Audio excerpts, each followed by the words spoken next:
At any point x comma y of a curve, the slope of the tangent is twice the slope of a line segment joining the point of the contact to the point -4, -3. Find the equation of the curve given that it passes through -2, 1. Let's see. The slope m of line joining x comma y and -4, -3 is y plus 3 upon x plus 3. So it's y2 minus y1 upon x2 minus x1 as we have learned. So similarly we have used here. So y plus 3. So minus of -4 is plus 4, right? So y plus 3 and x plus 4. Okay, this is the slope of the line.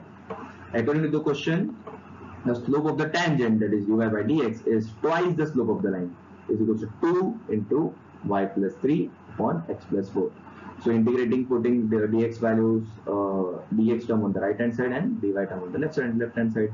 So we'll get dy upon integration of dy upon y plus 3 is equals to 2 integration of dx upon x plus 4. Okay.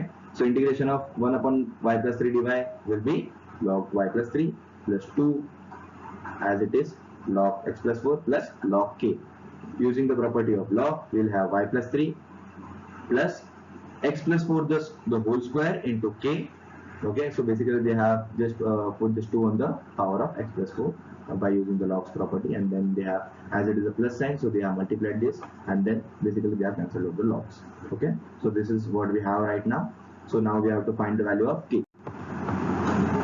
Now since the curve is passing through -2, 1, x will be -2, y will be 1. Putting this value, 1 plus 3 is equals to k -2 plus 4 the whole square. Therefore the value of k will be 1.